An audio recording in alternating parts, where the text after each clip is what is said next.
모든 사람들 또 철학자들이 궁극적으로 추구하는 질문은 나는 누구인가 하는 것입니다. 한번 따라해볼까요? 나는 누구인가? 인간은 어떤 존재인가 하는 것을 사람들이 깊은 관심을 가지고 있습니다.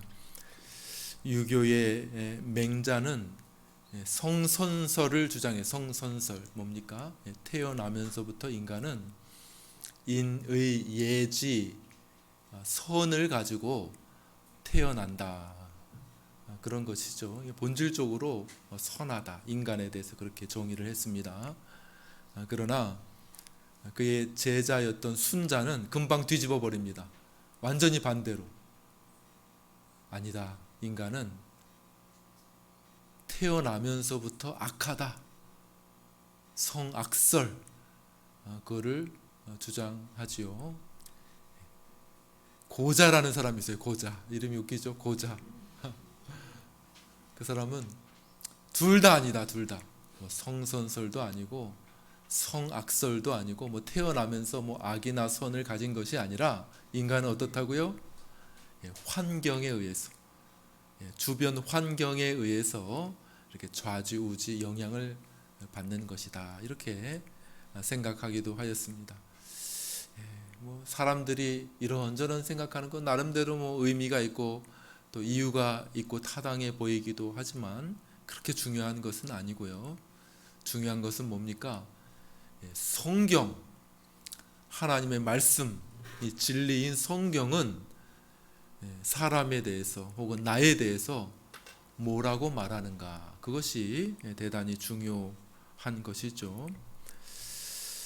왜냐하면 내가 누구인지에 대해서 알지 못하면은 우리는 우리의 인생 가운데 가장 중요한 변수를 놓치고 있는 것이죠. 다른 것을 아무리 잘 알아도, 그죠? 이 세상이 어떻게 앞으로 4차 혁명 시대가 지금 진행되고 있다, 이렇게 해서 이 세상이 앞으로 이렇게 변화될 것이다 알더라도 나 자신을 알지 못한다고 하면 그게 크게 유용하지 못하지 않겠습니까? 그러므로 제일 중요한 것은 나는 누구인가, 나라는 이 인간은 어떤 존재인가 하는 것을 아는 것이 대단히 중요하고, 그에 대한 우리 하나님의 말씀이 무엇인가, 나에 대한 진리, 그것을 아는 것이 중요한 것이죠. 자, 오늘 본문이 그것을 우리에게 시사해 주고 있습니다. 우리 17절 말씀을 한 번만 더 읽겠습니다. 17절 같이 읽겠습니다. 시작. 그러므로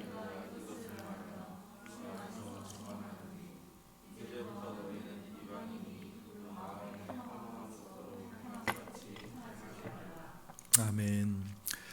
여기에 두 종류의 사람이 나오고 있습니다. 한번 따라해볼까요? 이제부터 너희는, 그렇죠. 여기 이제부터 너희는 이라고 하는 사람이 나오고요. 또 한 종류는 여기 이방인이라고 하는 그런 사람이 나오고 있습니다. 두 종류의 사람이죠. 성경은 크게 말해서는 인간의 그 본질에 대해서 네 가지를 이야기를 합니다. 네 가지. 그러나 우리가 이 땅에서 이 세상 살아가는 동안 경험하는 것은 이 두 가지입니다. 이제부터 너희는 이라고 하는 종류의 한 사람과 이방인이라고 하는 또 다른 종류의 한 사람, 이 둘을 우리가 경험하게 됩니다. 먼저 첫 번째, 이방인이 누군가? 이방인, 여기서 말하는 이 이방인, 원래 이방인은 뭡니까? 유대인들이 유대인 아닌 다른 사람들을 부르는 호칭이 바로 이방인이죠.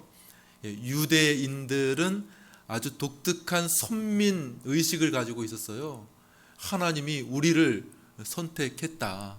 그리고 다른 사람들은 선택하지 않았다. 그러니까 유대인이 아닌 사람들은 다 이방인들이다. 이렇게 이야기를 한 것이죠.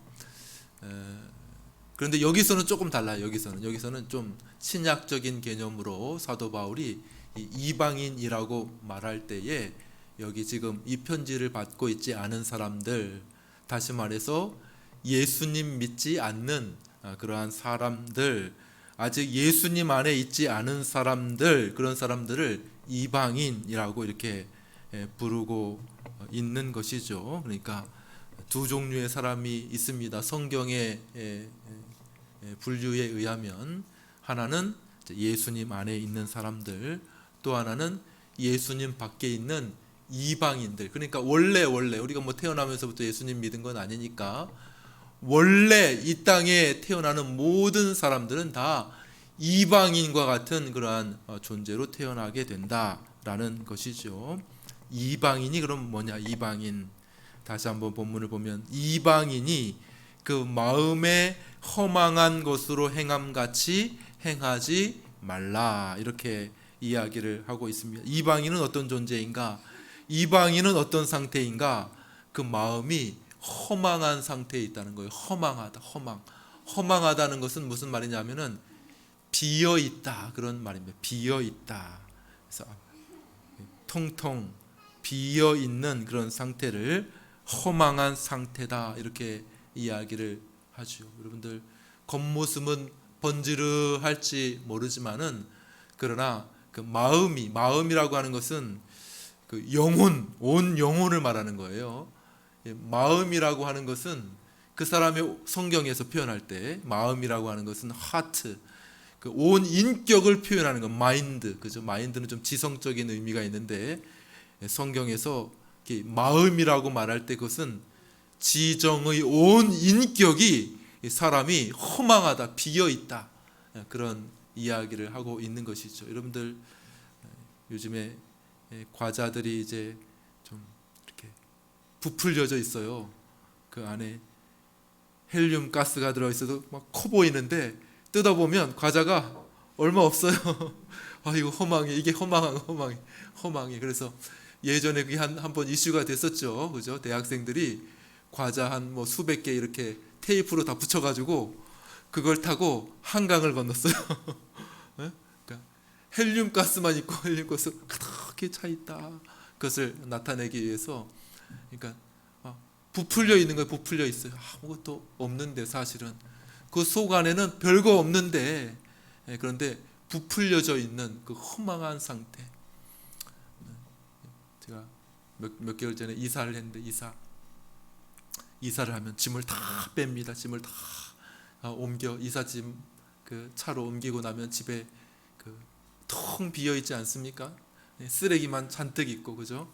그래서 100리터짜리, 요즘에는 100리터짜리가 없어진 50리터짜리 그 쓰레기 봉투에다가 그냥 있는 대로 다 쓰레기 채워가지고 그냥 버리면 끝나는, 그 가치 없고 쓸모 없고 헛되고 비어 있는 그러한 상태를 허망하다, 이렇게 성경이 묘사를 하고 있는 것이죠.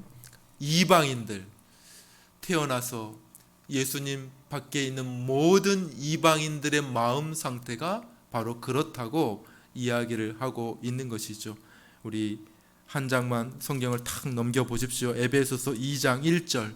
에베소서 2장 1절을 한번 읽어볼까요? 다른 표현이 거기에 나옵니다. 2장 1절 같이 읽겠습니다. 시작. 그는 이런 상태라는 거, 이런 상태. 허물과 죄로 죽어 있는, 그리고 다른 표현으로 하면 이방인들이 그 마음의 허망한 그런 상태로 살고 있다, 이렇게 이야기를 하고 있는 것이죠. 이것은 그냥 아무 교육도 받지 못하고 그냥 술에 쪄들어서 흥청망청 살아가는 저 바닥 인생들만 그렇다, 그런 얘기가 아닙니다.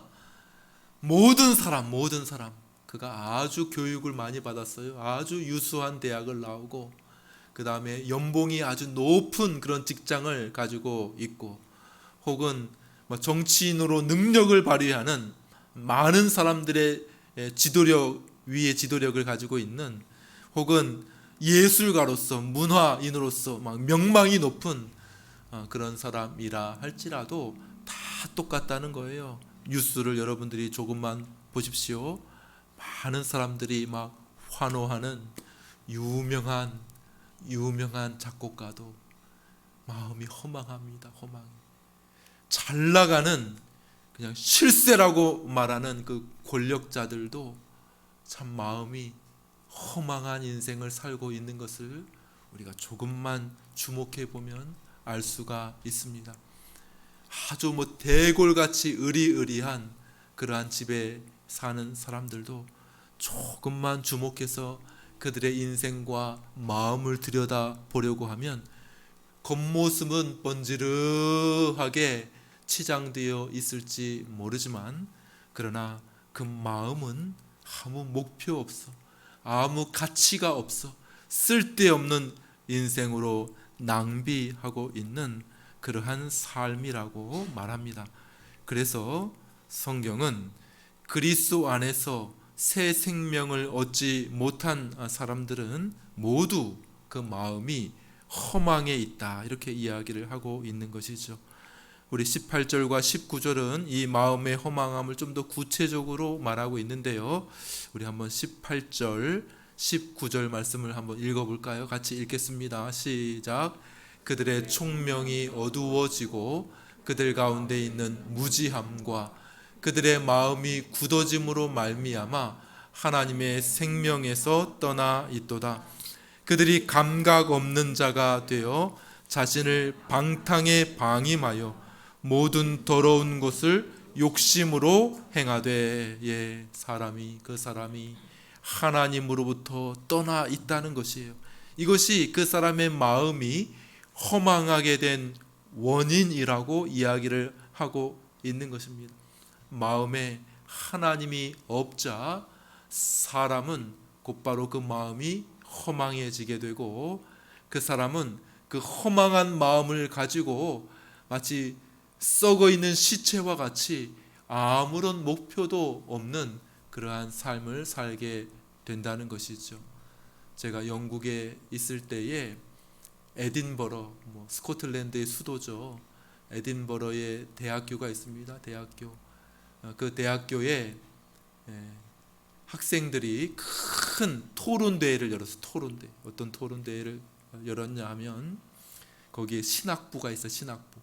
신학부도 있고 종교학부가 있어요. 종교학부. 그래서 이 두 학부가 공동 주최를 했어요. 그래서 한 사람은 신학자를 초대해서, 신학자. 그리고 이 종교학부에서는 무신론자 학자를, 저 옥스포드에서 화학자를 이렇게 초대해 왔어요. 그래서 하나님이 있다, 하나님이 없다, 그리고 막 논쟁을 하고, 논쟁. 그래서 제가 그게 그냥 대단히 초미의 관심사였거든요. 그래서 저도 빨리 준비해가지고 그 토론회장에 갔는데 사람이 얼마나 많이 모였는지, 사람이 복도와 계단에 사람이 가득 찼고 한 3분의 1은 돌아갔어요. 자리가 없어가지고. 토론장의 열기가 굉장히 뜨거웠어요. 그때 한창 그 만들어진 신 God's Delusion이라고 하는 그 책이 이제 출판된 지 얼마 되지 않은 옥스포드의 무신론자가, 교수가 쓴 그 책이 출간된 지 얼마 되지 않은 그러한 때라서 토론이 심각하게 일고 있었거든요. 근데 진짜 진검승부. 학자의 그 실력을 겨루는 거죠. 한 사람은 아주 저명한 신학자, 목사님, 한 사람은 무신론자, 화학자가 이렇게 토론을 벌이는 거예요. 무신론자, 화학자가. 이 우주에 목적은 없다 그러더라고요.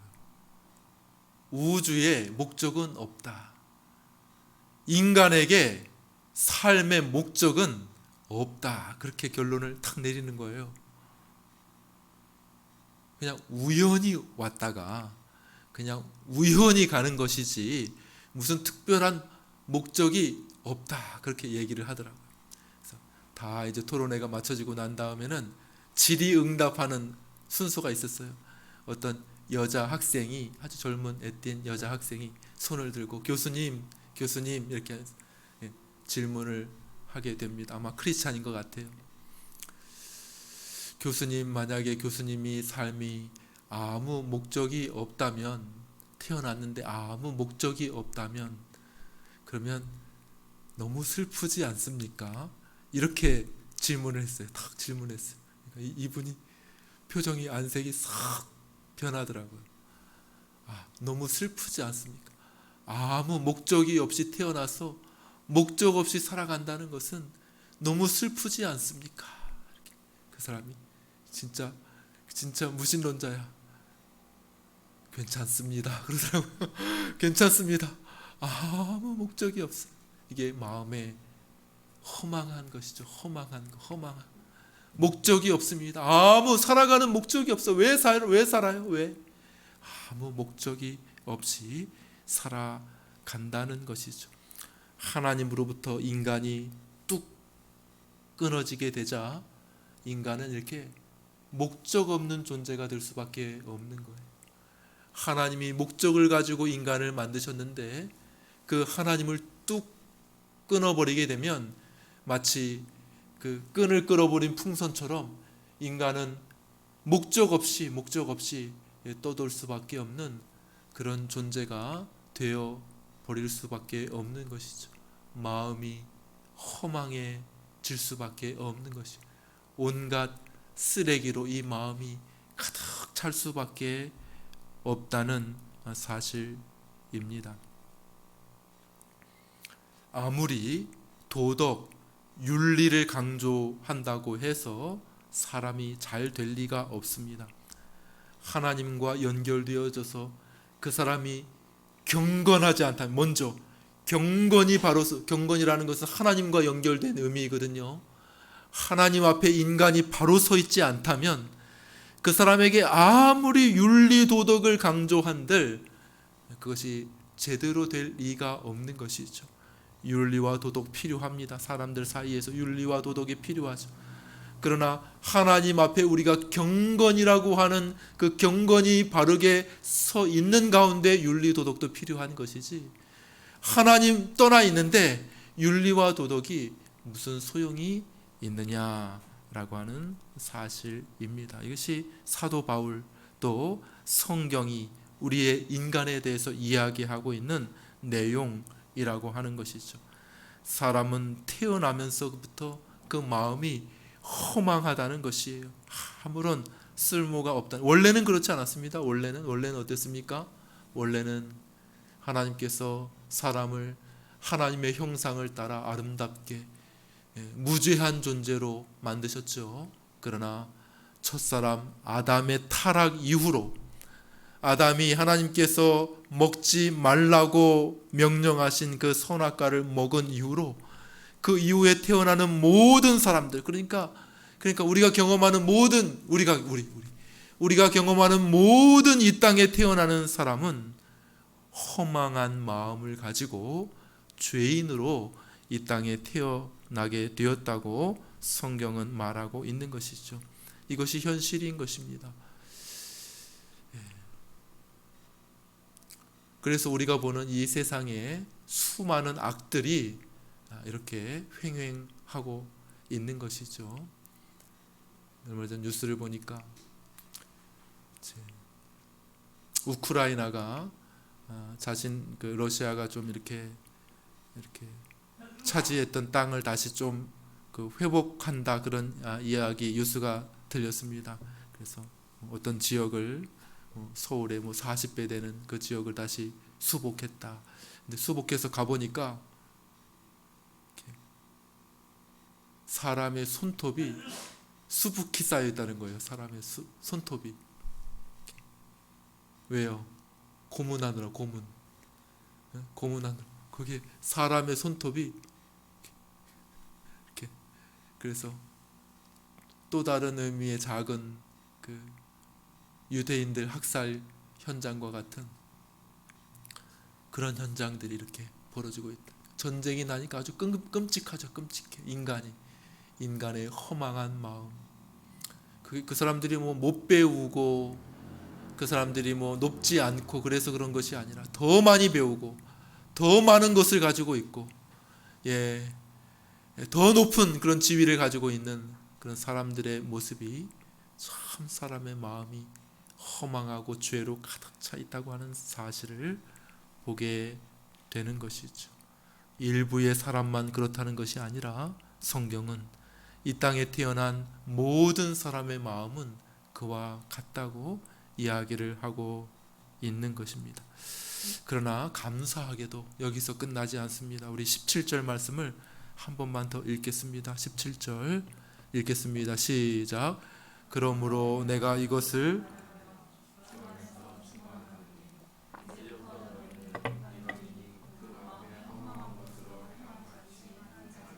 아멘. 따라해보세요.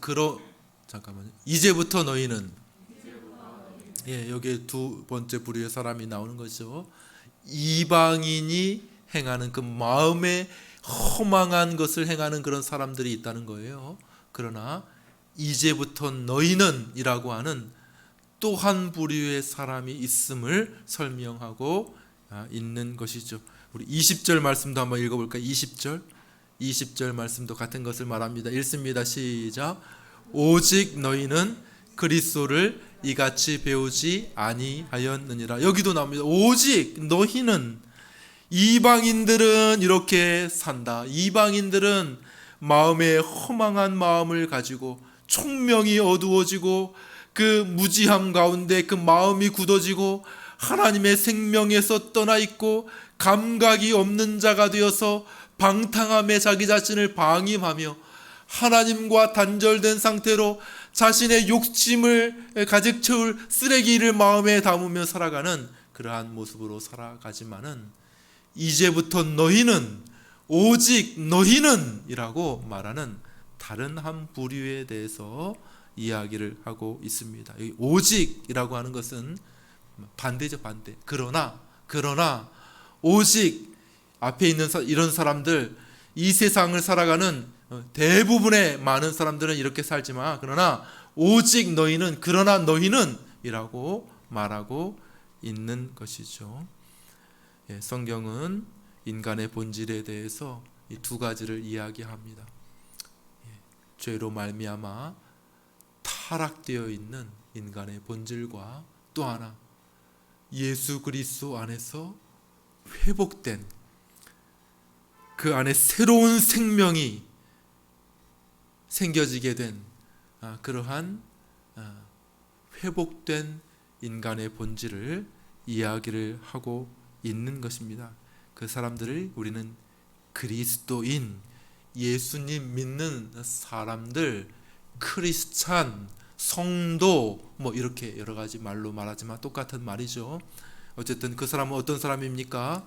예수님 안에서 그 안에 새로운 본성이, 예전에는 쓰레기와 같은 그 허망한 본성으로 살았습니다. 그가 뭐 공부를 잘하든 못하든, 그가 많은 것을 가지고 있든 가지고 있지 못하든, 그가 뭐 어떤 우리의리한 궁궐에 살든 아니면 초가 삼간에 살든 다 상관없이 모든 사람들은 다 허망한 마음, 하나님 없는, 목적 없는 그러한 인생으로 살았지만은, 그러나 변화된 한 인간들이 있는데 그것은 예수님 믿은 그런 사람들이라는 것이죠. 그 사람들은 그리스도인이라 불리우는 사람들이라는 것입니다. 여러분들, 그리스도인이 누구인지를 우리가 분명하게 이해하고 정의할 필요가 있습니다. 그리스도인은 누구입니까? 그리스도인은 세상의 다른 주변의 사람들보다 조금 더 도덕적으로 살고 조금 더 착하게 살고, 다른 사람들은 뭐 한 10번 거짓말을 하고 이렇게 속이고 사기를 친다면, 그리스도인들은 그냥 한두 번 조금 이렇게 하고, 그런 사람들을 그리스도인이라고 말하는 것이 아닙니다. 성경이 말할 때 그리스도인은 누구입니까? 그리스도인은 주일날에 이렇게 다른 사람들은 이렇게 교회 안 오지만 교회에 와서 어떤 예배도 드리고 헌금도 좀 하고 이렇게 종교적인 의무를 좀 감당하는 그런 사람들을 그리스도인이라고 말하는 것도 아닙니다. 여러분들 잘 오해 없이 잘 이해를 하셔야 됩니다. 그리스도인들은 다른 사람보다 조금 도덕적으로 윤리적으로 잘 사는 그런 사람들이 아니에요. 그리스도인들은 다른 사람들보다 교회 열심히 나오고 꾸준한 그런 종교적인 사람들이 아닙니다. 그리스도인의 본질은 뭡니까? 본질적으로 그 마음이 변화된 사람들인 거예요. 마음이. 그리스도인들은 누구입니까? 그 본질, 그 마음. 이방인들은 그 마음이 허망해. 하나님이 없어요. 하나님이. 뚜렷한 인생의 목적이 없습니다. 그러나 그리스도인들은 그런 허망한 마음이 바뀌어진 사람들. 그냥 이렇게 겉모습이 바뀌었다는 게 아니에요. 겉모습이 그냥 짜증내다가 그냥 아이고 할렐루야 아멘 이렇게 된 사람들을 그리스도인이라고 이야기하는 것이 아닙니다. 겉모습의 변화가 결코 아닙니다. 길거리표 가방을 들고 다니다가 어느 날 갑자기 명품백을 들고 다녔어요. 겉모습의 변화죠. 그냥 뚜벅이로 이렇게 뚜벅이로 걸어 다니다가 어느 날 멋진 외제차를 몰고 왔으면 그 사람의 그 속마음, 인격이 변한 것입니까? 아니잖아요. 다 똑같아요. 다 똑같죠. 겉모습이 그냥 바뀐 거죠. 겉모습이. 그러나 그리스도인은 그런 사람들이 아니라 어떤 사람들이라고요? 그 안에 그 인간적인 그 본질 안에가 바뀐 사람들이 그리스도인이라는 것이에요. 허망한 마음이 그 안에 생명의 놀라운 역사로 말미암아 그 생명으로 채워지게 된 사람들이 바로 그리스도인이라고 하는 사람들이라는 것입니다. 그러므로 오늘 한 가지 적용을 하고 마쳐야 될 것 같아요. 오직 너희는 이라는 말씀 앞에서 우리는 잠시 멈추어야 할 것입니다. 여러분들, 이제부터 너희는, 오직 너희는 이라고 하는 이 말이 나를 향해 있다고 느껴진다고 하면 그리스도인, 저 이방인과는 다른 무엇인가가 내 안에 역사하고 있고 생명이 역사하고 있다고 말할 수 있다고 하면 그 사람은 무엇보다 하나님께 감사하는 삶을 살 수 있게 되기를 간절히 바랍니다. 여러분들, 이것보다 더 놀라운 것은 없습니다. 우리의 삶에 다른 것은 좀 바뀌지 않을 수도 있습니다. 그러나 만약에 성경 안에서 성경을 읽다가 오직 너희는, 이거 나 부르는 거 아니야 나? 이런 감격이 있다고 하면 이것만큼 감사한 일은 없다고 말할 수 있는 것이죠. 왜냐하면 그 사람의 마음 안에 변화가 있기 때문에 그런 것입니다. 허망한 마음이 벗겨지게 되고 하나님 없는 무가치한 인생이 바뀌어지게 되고 하나님을 좇는 인생으로 가치 있고 소망이 있고 아름다운 것으로 내 마음에 채워졌기 때문에 이 사실 앞에 우리가 해야 할 가장 우선적이고 첫 번째 일은 무엇입니까? 그것은 감사하는 거예요.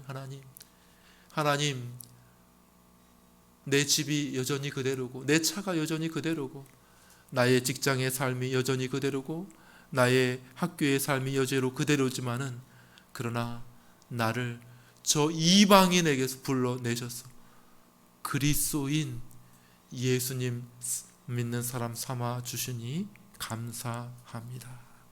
이것이 우리가 해야 할 가장 우선적이고 첫 번째 일이 되는 것이죠. 여러분들, 개혁주의 신앙 고백서 중 하나인 하이델베르그 신앙 고백서, 우리 작년 책 읽는 모임에서 이렇게 좀 읽고 있는 내용에 이런 글이 나옵니다. 성화에 있어서, 다시 말해서 우리 예수님 믿는 그러한 삶에 있어서 넘버원, 가장 중요한 것은 무엇인가? 그것은 감사입니다. 이렇게 이야기를 했어요. 그리스도인의 신앙생활의 가장 큰 핵심, 출발점, 그것은 감사로 시작한다는 것이죠. 그러므로 우리는 스스로에게 물어야 할 것입니다. 나는 충분히 감사하고 있는가? 나는 나를 얽어매고 있던 그 허망을 벗기시고 내 속사람을 변화시키셔서 내 안에서 예수님 믿게 하시고 예수님 바라보게 하신 그 모든 것으로 인하여 감사하고 있는가? 만약에 감사하고 있지 않다면 다른 쪽으로 가고 있어요. 뭐요? 그 헛된 일들을 쫓아서, 그 헛된 일들이 내 삶에 없는 것으로 인해서 불평하고 불만족스럽고 더 많은 헛된 것들을 가져야 되는데 그것이 없어가지고 그냥 미워하고 짜증내는, 더 욕심을 부리는 그러한 삶을 살 수밖에 없는 것이죠. 그러나 그리스도인은 누구입니까? 그런 허망한 것들, 헛된 것들을 다 제거하고 우리 안에 하나님의 생명으로 채워진 사람이기 때문에 다른 것 없더라도, 다른 것 좀 부족하더라도 나를 너희라고 불러주셨네. 이방인 아니라 너희는 오직 너희는. 그러므로 이방인처럼 저 허망한 것을 쫓아 살아가지 말고 이제부터 너희는, 오직 너희는이라고 나를 불러주시고 그렇게 내게 말씀하신 하나님으로 인하여 감사해야 한다는 것이죠. 말씀을 맺습니다. 존 버년, 아주 유명한 철로 역정이라는 책을 썼는데 그가 오늘 말씀을 이렇게 표현합니다. 이 세상은 허영의 시장과 같다. 허영의 시장. 이 허영의 시장은 연중무휴래요. 거기 보니까 연중무휴. 이 허영의 시장은 연중무휴이며